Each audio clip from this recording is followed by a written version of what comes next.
Yo, what's going on, snipers, and welcome back to our Atlanta Thrashers franchise mode here in NHL 21. So in last episode, we had pretty much just a recap of the last half of the season and the trade deadline because I had some technical problems. Hopefully we never have those problems again because it's kind of annoying, but at least the episode was a bit shorter and more condensed, so you guys probably watched most of it, so that's a good thing, I guess. But anyways, we finished the season going 45, 28, 5, and 4. Well, we're going to be playing Europe in the first round, who went 44, 28, 9, and 1.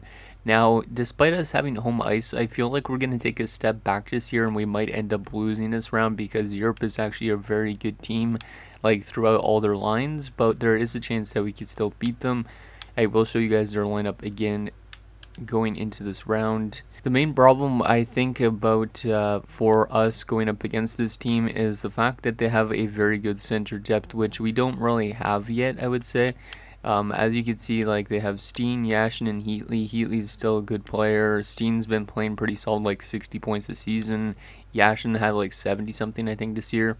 And then you get into like their second line. Their second line still scores. Like Ray Whitney had 72 points. Mikko Koivu probably had 70 points as well, so their top six is very good offensively. Even like Ziggy Palffy had an 82 overall, 77 points this year, so I am very scared of their top six and what it could do. And then you get into like their third line and you still get guys like Palavich with 50 points, Fisher with 51 points, and then Letowski probably 27 points. So Letowski's a little bit of a weak link, but the rest of the team very good offensively in that top nine. Fourth line's probably not offense yet, 21 points only. Wall probably has some offense, 26 points. And Boganecki has 19 points. So yeah, it's mostly their top nine that is very good offensively. There's only 4 players that are not as good offensively, but I mean, the players that we had during the regular season, like Kovalchuk and stuff like that, did better than most of these guys offensively, so it should be fine in that front, but I just don't know if we could contain this team to that extent.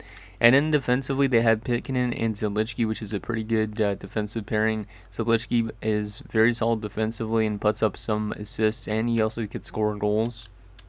And then Pitkinen, is pretty much the exact same type of thing to an extent. He had 10 goals one year, but he's more defensively minded than Zelichki, I would say, because, yeah, he only has 98 career points at this stage. They also brought in Alexander Grigorenko from Nashville, who was this guy I thought I was going to bring in, but I didn't end up bringing in last offseason. They have Joe Corvo, who's a good two-way defenseman.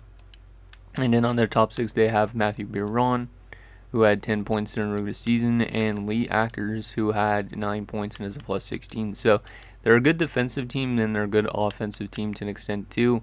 And then obviously they have Henrik Lundqvist, who had a very good season during the regular season, going 33, 21, 1, and 7, 6 shutouts this year at 916 save percentage, which is tied for a career best, and at 2.45 goals against average. So it's going to be tough to beat Henrik Lundqvist in this first round, I would say.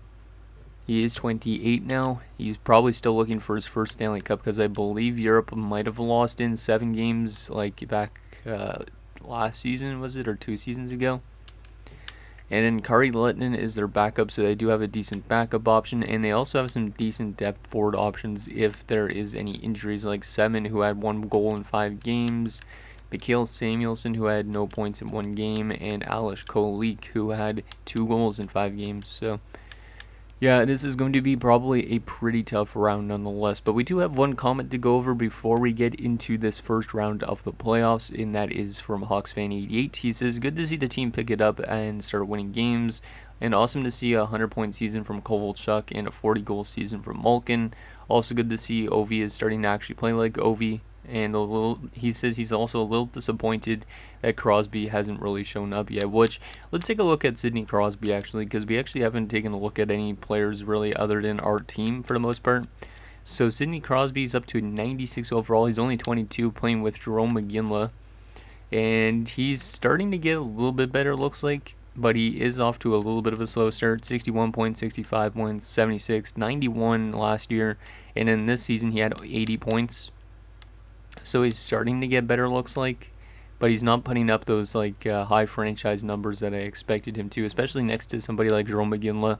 You think that he'd be setting up again a lot, but he hasn't been, so that's interesting. Well, like he was mentioning, Alex Ovechkin has been very good so far.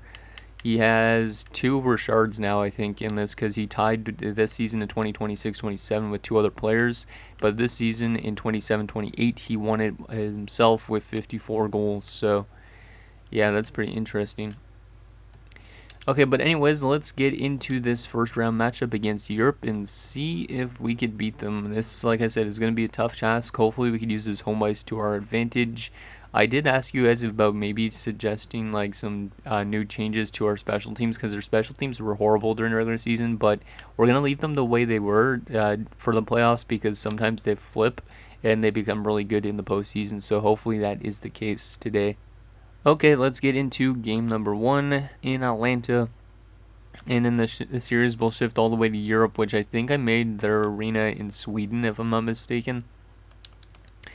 First period of game 1, and it is scoreless. Shots are 13-9 in favor of us, but nobody scored yet, so that's a good start for our goaltending. And also a good start for Henrik Lundqvist for them.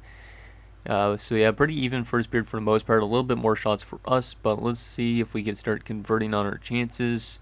Second period, and it's 1-1. Okay, Houghton scores the first goal of the playoffs, and then a late goal from Mikko Koivu on Brian Elliott is going to tie it up. Oh yeah, I forgot to mention Carey Price was injured. So yeah, we were out without Carey Price for this first round, so Brian Elliott is going to have to carry us to the next round if we want to win. I almost forgot about Carey Price being injured for some reason. But a good start for Brian Elliott, I would say, in these postseasons so far. We have 1 goal on 20 shots. They have 1 goal on 22 shots, so pretty even. Let's see what happens here in the third period. See if we can get that lead. Penalty kill. Nicely done, boys. And a nice goal from Ruslan Kondraty, the defenseman we picked up last offseason. But then Pikkanen's going to tie it up for them. So a defenseman and a defenseman switch goals. They're getting a lot more chances than us, but so far Brian Elliott's been pretty solid. He's faced almost 40 shots this game, and it's going to be 2-2 and going to overtime. Shots are 36-31 in favor of Europe. Brian Elliott keeping us in this game a little bit. Let's see what happens here in overtime. Come on, boys. Who wants to be the OT hero? Ilya Kovalchuk? Maybe a Malkin, and it's going to be Malkin on the power play. Let's go. Malkin had 40 goals during the regular season. He picks up the game-winning goal in Game 1, and we have a 1-0 series lead. So Houghton from Bork, and then Kondraty from Houghton and Bork, and Malkin from Kovalchuk and Bork. So Bork with 2 points, Houghton with 2 points, and then 2 Russians score. Well, I think Kondraty might be Ukrainian or something, I don't know. And then Houghton's a Finn. Interesting. 3 stars in that game. Brian Elliott was fantastic in his first playoff start. Really liking that, because maybe he's just going to be a good playoff goaltender. And Bork had 3 assists, and then Malkin gets the 3rd star with the game-winning goal and 5 hits. Nice. Let me take a look at who was minus in that game, if there was anybody. Yeah, there was a couple players. It was mostly the 4th line, it looks like, and then Bergeron as well. So, not the end of the world, because, yeah, Brian Elliott was fantastic. Hopefully he can keep that up in Game 2, because if he plays bad like 2 games in a row, then we might have to give the youngster Robbins a playoff game, which, I mean, wouldn't be a bad option. Then he gets some experience to an extent. Okay, so we have a 1-0 series lead here. Can we take a 2-0 series lead headed to Europe, or will we have a tie series headed to Europe? Let's see what happens. Come on, boys. Game number 2, first period, and we're down 1-0. So, yeah, Henrik Lundqvist has been really good for them so far this postseason. Like, he's been really good. So we need to start finding ways to beat him a little bit more. So Matthew Biron with the only goal, which is kind of weird because that guy doesn't score that often. Shots are 9-8 in favor of us, so at least we're keeping with them to an extent, but we just haven't scored yet. Second period, and we're still down by a goal and still out shooting 21-18. Looks like Henrik Lundqvist is kind of having a bounce back game from last game, even though he did play good last game too. Third period, can we tie this one up and force another overtime power play opportunity? And Bobrovsky scores on the power play. Our special teams are all of a sudden really good, and Kovalchuk scores too. Let's go. We're up 2-1. Penalty kill, and Pikkanen ties it up on the power play. That's not good. I was mentioning our special teams are good, but our penalty kill just let in a goal there. But Brody scores a goal to make us 3-2 late in this game 2. Can we hold on? Yes, we can, and we're going to win 3-2 in game 2, and we have a 2-0 series lead on Europe, which is a little bit of a surprise to me. We kind of came through with some lucky goals there in the third. So power play goal from Bobrovsky, then Kovalchuk gave us the lead, picking him with his second of the series already tied it up, but then Brody gets, I think, one of his first ever playoff goals to give us the win. Let's take a look at all events. So, yeah, Bobrovsky from Houghton, Kovalchuk from Malkin and Bergeron, and Brody from Malkin and Bergeron. So that top line is still getting a lot of offense, which is good, and that Houghton line seems to be picking it up a decent amount. Or at least the special teams Houghton line, I should say. Let me take a look at who was minus that game for fun. And just, yeah, mostly the fourth line. Not the end of the world if it's just the fourth line. 3 stars in that game. Brian Elliott gets first star yet again. So Brian Elliott might be the playoff master. So we might not need Carey Price. You never know. Even though I did just sign him to an 8-year extension like last offseason. So Malkin gets second star, 2 assists. And Bergeron the third star with 2 assists. So a very solid game from us. One we kind of stole in that third period. And yeah, we have a 2-0 series lead headed to Europe. Now, the series is definitely not over yet, because if Europe could just win both of their games on home ice, this will be a brand new series. But hopefully we could take a 3-0 series lead here. That would be awesome, because like I said, I didn't really feel like this team had the chance to beat somebody like Europe, but you never know. Let's get into game 3. Let's see if we could take a 3-0 series lead here. Will Brian Elliott keep up his hot play? First period of game 3, and we're up 1-0. That's a good start. Jalen Wall gets on the board. I'll take that. That's probably his first playoff goal, isn't it? I think. It might be his second. I don't know. I think he might have. Was he on our team last year? I don't know. Yeah, I think he was. So it might have been one of his first playoff goals. Anyways, shots are 13-7 in favor of Europe. So once again, Brian Elliott is off to a very good start. Hopefully our offense can continue scoring on our opportunities. Second period, and we're up 3-2. So not a great period from Brian Elliott, but we are being outshot, so I'll take it, I guess. So Bergeron made it 2-0, then they tied it up. Matthew Biron and Alex Steen score, but Ilya Kovalchuk with a late goal to give us a 3-2 lead. Shots are 23-18 in favor of Europe. Let's see what happens here in the third. Can we lock this one down? Power play opportunity. We don't score on it. Come on, boys. Let's get some insurance in this game. And there's a 4-2 lead. Vesa Henrichus, I think it's pronounced. Makes it a 4-2 game. And we are 5 minutes up. We're going to be going up 3-0 on Europe, which is kind of scary because I feel like they could come back. But you never know. Likachev and Kovalchuk score. And it's a 6-2 final. So somehow we have been able to get to, Henrik Lundqvist this last game. And also another great performance from Brian Elliott. We got outshot 35-29, but we still win 6-2. So a lot of goals in that game. So Wall from Connolly and Kuznetsov, Bergeron from Malkin and Kondratyov, Kovalchuk from Bergeron and Frolov, and Henrichus from Kondratyov, and then Likachev from Martinez and Bure, and Kovalchuk from Malkin. Good stuff. Let's take a look. Is there any minus players in that game? And there was only 2 minus players in there, Houghton and Bobrovsky. But we had like Kondratyov, who was like a +4 that game, and Malkin and Wall, who were +3. Or not Malkin and Wall. Wall and Bergeron, why did I say Malkin? And then Kovalchuk and Likachev +2, and everybody else was a +1 pretty much on this team, which is really good. And yeah, another really good performance from Brian Elliott. So Brian Elliott is definitely living up to expectations with Carey Price being out. So Kovalchuk gets first star with 2 goals, Brian Elliott the second star, and Bergeron the third star with 1 goal, 1 assist. But we have a 3-0 series lead on Europe. Can we complete the sweep? This episode is very short so far, so I'm going to try and see if I can find a way to add a little bit more time to this because I don't want super short episodes. But so far, Malkin is leading us with 5 points in 3 games. How is some other series going on so far? Edmonton's up 3-0 on San Jose, which is a really big surprise because I think San Jose won the Cup last year.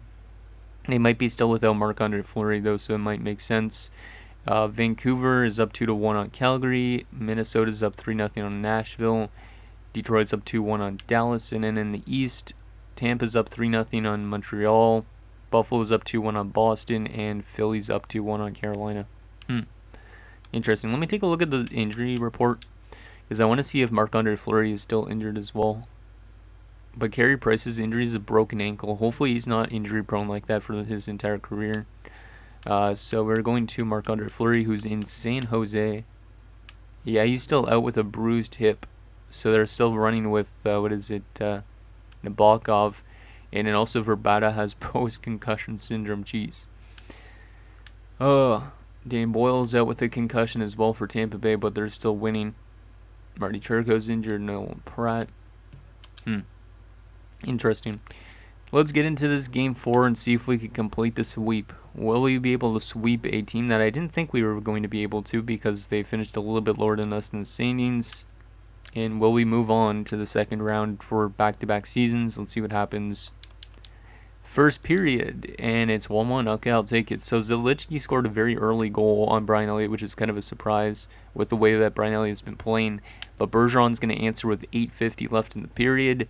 Shots are 7-6 in favor of them, but it is a 1-1 game. Second period, still 1-1. Okay, I'll take that. Brian Elliott has been really good so far in the series. Like, I can't say enough about him, because like when a star goaltender like Carey Price goes down with an injury and misses the first round, to have your backup step up, that is huge. So he's been fantastic so far. 1 goal on 19 shots after 2 periods for Europe, while we have 1 goal on 12 shots. So we need to get a little bit more chances going into this third, but hopefully Brian Elliott could just keep on shutting down the door. Let's see what happens here in the third period. Can we win this series? Bergeron makes it 2-1 with his second of the night. Pelling kill. Nicely done, boys. And it's 3-1 Houghton, and that might be the breaker yet. Is Frolov makes it 4-1. Henriques makes it 5-1. What a surge in the third period. Last game we scored a lot of goals in the third period. In this game we are as well. 5 goals on 20 shots. Lundqvist has been pulled. Kari Lehtonen in net now. And we are going to win 5-1 and sweep Europe, which is a very big surprise. Another great game from Brian Elliott. 1 goal on 34 shots. But Henrik Lundqvist dropped the ball for them in that game, which is uncharacteristic of him. So Bergeron from Kovalchuk and Malkin, Bergeron from Malkin and Blujas, Houghton from Bork and Henriques, Frolov from Eklund, and Henriques from Houghton and Bork. So it seems like our top 6 did really well in that series. And any minus players in that game? No minus players. That's good. And Martinez was a +4 that game. Nice. Goalie-wise, yeah, Brian Elliott, fantastic numbers again. If he could keep that up the whole playoffs, maybe we don't even play Carey Price. Is maybe we just run with Brian Elliott. So Brian Elliott gets first star with a very nice 1 goal against average, 33 saves and a .970 save percentage. Bergeron the second star, 2 goals, and Houghton in the third star with 1 goal, 1 assist. But we are moving on to the second round. I wonder who the heck we're going to be facing, but that was a good first round. Oh no, you're kidding me. So Ilya Kovalchuk suffers an injury, and he's out till April the 28th. So despite us winning that series in easy fashion, Kovalchuk is out. I don't know, maybe he'll be back for the start of the next round, but that is a big loss if he isn't. So I guess we'll go Bork to the top line, Bure down up to there, Broski up to there, and who are we going to throw in for the time being? Who has better offensive awareness? 86 offensive awareness. 84. I think I'll go with Schiavello then. There we go. Let's just put Schiavello everywhere that Kovalchuk was. Just because it doesn't really matter. I feel like he will be back for next round, but you never know. So there you go. That is that, and okay. So that sucks that he suffered an injury. What day was that? Was almost on his birthday technically, because his birthday is April 15th if I'm not mistaken, because I know it's like on the same day as one of my friends from when I was younger. It's on April 15th, I'm pretty sure. So Kovalchuk, a day before his injury or day before his birthday suffers an injury. Interesting. Let's take a look at our player stats, and then we will see who we are up against in round number 2. So our first sweep, I think, in franchise history. Actually, wait, no, didn't we sweep the Rangers? Yeah, when they were that bad team. I think we swept them, if I'm not mistaken, right? I'm pretty sure. I don't know. It might be our first sweep. It might not be. Let's take a look at our player stats. So Malkin, 7 points in 4 games, only 1 goal, which is a little bit concerning because he had 40 goals during the regular season, but he was over point per game, so I'll take it. Bergeron had more goals. He had 3 goals, 3 assists for 6 points. Houghton had 5 points. Frolov 2, Eklund 1, and Kuznetsov 1. So our centerman doing pretty solid, I would say. And then left wing wise, Kovalchuk had 5 points in 4 games. Unfortunately, he gets injured in that last one. And then Henrichus 3 points in 4 games, and Likachev 1 goal in 4 games. Defensively, Bork had 5 points in 4 games, only 5 assists, which is a little bit weird because he's a sniper, but he's getting a lot of passes or assists right now. Bobrovsky 1 goal, and Bure only had 1 assist. Defensively, Kondratyov had 3 points in 4 games, and he was a +6. Wall had 1 goal. Brody had 1 goal. Martinez had 1 goal. Blue just 1 assist. Actually, it wasn't 1 goal, one assist for both these two, and Conley 1 assist. So everybody on our defensive core had 1 point, which is really good. And then on our forward core, did everybody have a point? Yeah, everybody on our forward core had a point in that first round. So everybody on our entire team had a point, which is very impressive. And we only had 1 minus forward, and that was it. So only 1 minus player in our lineup. And then goaltending wise, Brian Elliott was super good. A .949 save percentage, a 1.71 goals against average as well. No shutouts, but a very good performance from him. I mean, he was fantastic as a backup this year, but his playoffs are looking pretty good so far. Last year he was not good in the playoffs, but this year he's been really good, so hopefully he keeps that up if Carey Price doesn't return. But I might want to play him over Carey Price to an extent. I don't know. At least at this rate. Let me just take a look at Europe stats for fun, just because I want to see how badly we shut them down. Yeah, their offense didn't get it going at all, and then also they had a ton of minus players because of those last 2 games. Like Joe Corvo was a -8 in 4 games. And then Henrik Lundqvist stats are probably not that good for those last 2 games, yeah. An .864 save percentage and a 4.18 goals against average, and then Lettinen allowed 1 goal on his only 5 shots he faced. Yikes. Okay, who are we going to be taking on in the second round? Hopefully it's a team we can beat, and also if we are going to be missing Kovalchuk for the start of the next round, it kind of sucks, but at least it gives us a chance to play Skip Velo. Carey Price is back, so he will be back for the start of the next round, which means Robbins is going to have to be probably sent back down soon. I'll keep him up here for now, just because Kovalchuk is still out with an injury, but we will send him back down soon.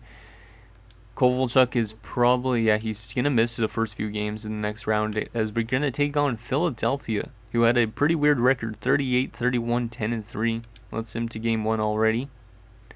So yeah, Ilya Kovalchuk won't return for game 4, did I see? Yeah, he's not going to return until game 4 probably. He might return for game 3, but that is not good for us because he's one of our top players, obviously. But hopefully our top guns can still get going without him. And also in the second round, you got Detroit and Minnesota, Calgary and Edmonton, and Tampa and Buffalo. Interesting. Let's take a look at those Philadelphia Flyers, see what they're made of.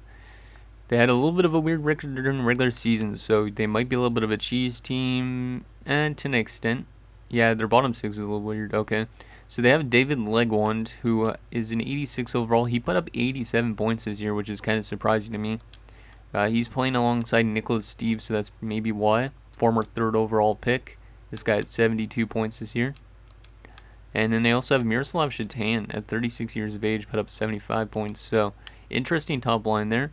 Second line wise, they have Logan Nystrom, who they drafted 6th overall in 2025. This guy had how much points during the season? 70 points. Brett Harrison, who we know assimilates pretty decently, 45 points. And Brian Rolston, who had 58 points. So yeah, their top 6 isn't very offensive, I would say, but it's not too bad either. And in the third line, they have Corey Stillman with Milan Kraft and Jussi Martikainen, whoever the heck you are. 2nd round pick in 2024. He's only a 73 overall. Only had 16 points in 81 games. And in fourth line wise, they have Dan Lacouture, who's an enforcer, kind of grinder guy. Eric Pierce, 22 points, interesting. And Felipe Winkler. So some interesting young guys in our lineup. And then defensively, they have Dennis Seidenberg and Craig Rivet. Second pairing, Danny Lawson and Harry Sommers, who they drafted in the second round. He's a low league guy. And then top 6 pairing wise, they have Mats Martinson, who they would have drafted as well in the 7th overall. And Vic Lukowicz, who LA drafted 13th overall, and they must have traded somebody for him. So overall wise, so far on their defense and forward wise, I think we could easily beat them in that sense, but I won't count them out because they're obviously in the second round for a reason. Goaltending wise, okay, that's maybe why.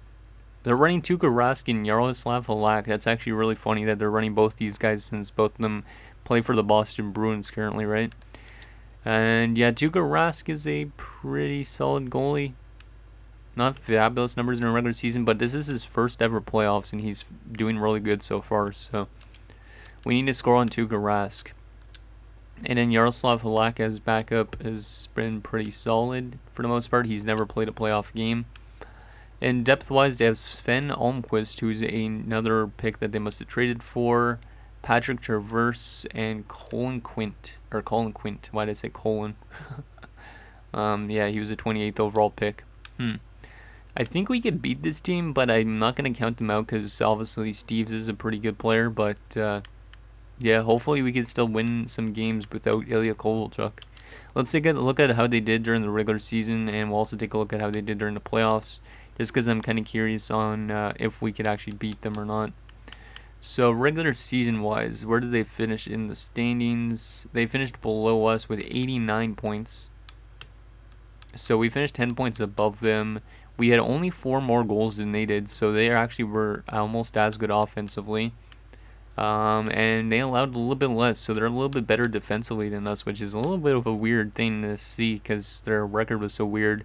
They had a better power play as well, and their penalty kill was better as well. So the regular season numbers, it shows that they're technically the better team, but they did have a worse record, so that is a little bit weird. I don't know if it's going to stay like that or what. How have they been in this playoffs so far by comparison? So let's actually just go by Eastern Conference and go by wins, even though we already know the teams that won 4 games. So let's see, they had 3.4 goals per game. We had 4.25. So we are a little bit better offensively. We scored the exact same amount of goals, but in 1 less game. We were better defensively. They were a little bit better on the power play by 0.4%. And they were better on the penalty kill by 9%, pretty much, or 8.3% to be specific. They're 3-0 on home ice. They're 1-1 on the road. Interesting. Who did they beat in the first round again? I didn't want to go back that far. I want to see who they beat in the first round in 5 games. They beat Carolina. Interesting. I don't think Carolina was that good of a team though, right? Carolina finished below them, so it kind of makes sense that they did beat them. But anyways, guys, that's going to do it for this episode of our Atlanta Thrashers franchise mode. So in next episode, we will take it to round 2 against the Philadelphia Flyers as we look to win at least the first few games without Ilya Kovalchuk, and then hopefully we could close out the series then. So let me know what you guys think down below, and I'll see you guys next time.